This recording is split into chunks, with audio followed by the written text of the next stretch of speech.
Welcome to George on Cars. Today I've got an amazing video. I'm going to test out this foam cannon to see if these things are all they're cracked up to be. But before we get to the video, let me tell you a little bit about this month's charity of the month. And if you're enjoying the content on the channel, make sure you hit the subscribe button, as it really helps the channel get some visibility, and it only takes a second. And by the way, if there's any content you want to see on the channel, or if you want a cool shirt like the one I'm wearing here, send me an email at georgeoncars@gmail.com, and don't forget to subscribe.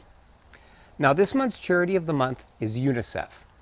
UNICEF is the world's farthest reaching humanitarian organization for children. Across 190 countries and territories, and in the world's toughest places, they work day in and day out to help children survive, defend their rights, and keep them protected, healthy, and educated. They're a great organization, so check out their website, which has some amazing information. You can even volunteer your time or make a small donation if you like. Thanks a lot for supporting this great charity, and I hope you enjoy the video. So if you've been watching any car detailing videos, you've probably seen everyone using one of these foam cannons. Now, there's actually two scenarios where you should use one of these. One is as a pre-wash on a very dirty car, and I've actually made a car wash video where I used one of these as part of a multi-step process for cleaning my Corvette.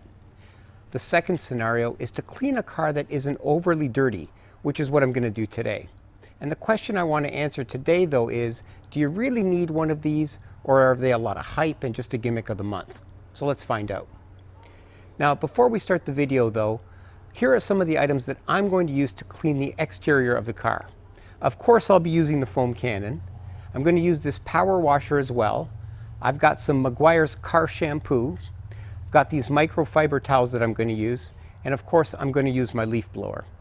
Now, it's important to note that in today's video, I'm only going to be using the above items. I want to do a touchless, quick wash on a car that isn't super dirty. Now, if your car is covered in a lot of dirt and debris, I recommend you follow the steps in my other video, which I'll link below. One more thing. Make sure you wash your car in the shade and not in direct sunlight. All right, let's get started. So the first thing you're going to want to do is rinse the car down. This is a good first step, as it gets a lot of the loose dirt and debris off the car. If you're using a power washer, and I highly recommend you do, make sure that you use a wider spray and don't get too close to the vehicle. If you use too direct of a nozzle or get too close to the car, you're going to end up damaging your paint. Go around the entire car, making sure that you spray any of the dirtier parts of the car a little bit more. I like to spend a bit more time on the front end, the wheels, and the lower panels, because that's usually where the dirt gets a little heavier. I like to work from the top to the bottom of the vehicle, and I make sure that I spray every inch of the car. So after you rinse the car, the next thing you want to do is load the foam cannon and soak the car. When putting the soap into the cannon, make sure that you use enough soap to foam up the car really well. I found using about 5 or 6 ounces of soap really foams the car up nice, and it prevents the soap from just running off the vehicle. Also, make sure that you use car soap unless you're going to detail and wax the car afterwards, because dish soap is going to strip the wax off your paint. You should go over the dirtiest parts of the car a few times, and after you spray down the entire vehicle, let the soap soak in for 3 to 5 minutes to soften up the dirt and work its way into the grime to loosen it up. So after I hit the car with the foam cannon, the next step in the process is to rinse the car off. After letting the soap sit on the car for several minutes, I take out my power washer again and I rinse the car down thoroughly, making sure I get into all the tight areas. I rinse the car from the top to the bottom, and I spend a little extra time on the front end and lower parts of the car, like the wheels, where there's a little bit more dirt. After the car is rinsed off with the power washer, I like to remove the hose nozzle and rinse the car with just the water from the hose.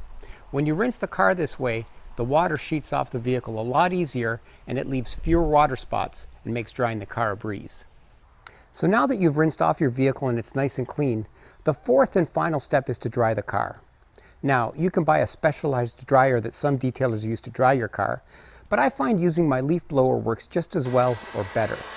I use the leaf blower to dry the car from the top to the bottom. Now, you don't want to use a gas leaf blower, and the more powerful electric blower you have, the better, as the car is just going to dry a little bit faster. Make sure you get inside the door jambs, the fuel door, and any other tight areas. Once you're done with the leaf blower, wipe down any water spots with a microfiber towel, and you're all done. So what's the verdict? Well, here's some before and after pics.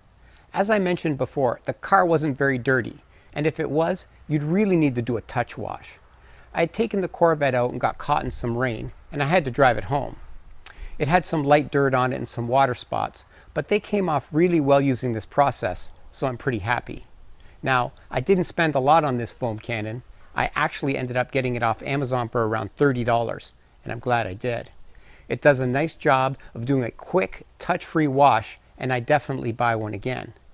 I also found it worked well when cleaning a heavily soiled car using the multi-step process I outlined in my other video. So, the bottom line is, I definitely recommend one, especially for 30 bucks. Well, that's it. That's my verdict on the foam cannon. Thanks a lot for watching the video, and if you enjoyed it, hit like and subscribe. But more importantly, support the charity of the month if you can. Thanks a lot, and we'll see you in the next video.